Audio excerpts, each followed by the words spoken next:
இன்று நடைபெற்ற ஊடக சந்திப்பில் முன்னாள் பாராளுமன்ற உறுப்பினர் ஜனாதிபதி சட்டத்தரணி M.A. சுமந்திரனிடம் ஊடகவியலாளர்கள் இது தொடர்பில் கேள்வி எழுப்பினர். தேர்தல் ஆணைக்குழு ஒரு தேர்தல் நேரத்தில் இப்படியான நலன்களை மக்களுக்கு கொடுத்து வாக்குகளை பெறுவது முறையற்றது என்று அதை நிறுத்தியிருக்கிறார்கள். ஆனால் இந்த பெரும்போகம் என்று இப்பொழுது வருகிறது. இதெல்லாம் ஒரு காலத்துக்கு காலம் தான் நடக்கும்.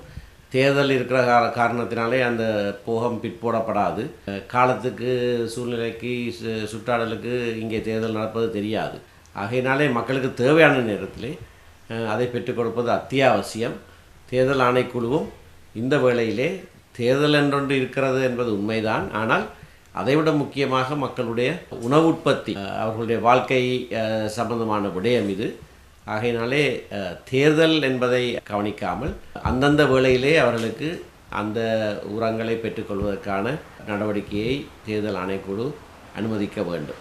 விவசாய தேசிய சம்மேளனத்தின் பிரதிநிதிகள் இன்று தேர்தல் ஆணைக்குழுவுக்கு சென்று உரமானியம் தொடர்பில் விடயங்களை தெளிவுபடுத்தியுள்ளனர். இடைநிறுத்தியுள்ள உரமானியத்தை மீண்டும் வழங்குவதற்கு நடவடிக்கை எடுக்குமாறு அவர்கள் தேர்தல் ஆணைக்குழுவிடம் கோரிக்கை விடுத்துள்ளனர். தற்போதைய ஜனாதிபதி அனுரகுமார திசாநாயக் அவர்களால் கடந்த காலங்களிலே 15,000 ரூபாயாக இருந்த ஹெக்டேருக்கு இருந்த எங்களுடைய உரமானிய கொடுப்பனவானது 25,000 ரூபாக உடனடியாக வழங்குமாறு பணிக்கப்பட்டிருந்தது.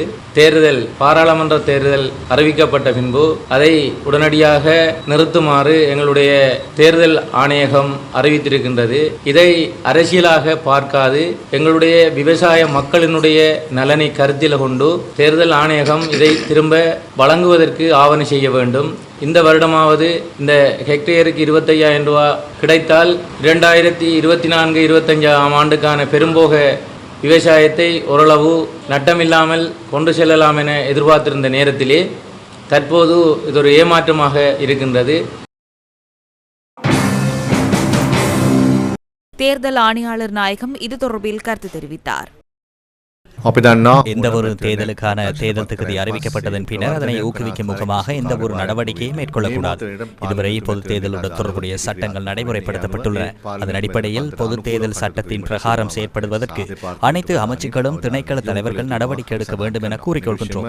சுதந்திரமானதும் நியாயமானதுமான தேர்தல் ஒன்றை நடத்துவதற்கு தேவையான நடவடிக்கைகளை அவர்கள் மேற்கொள்ள வேண்டியுள்ளது.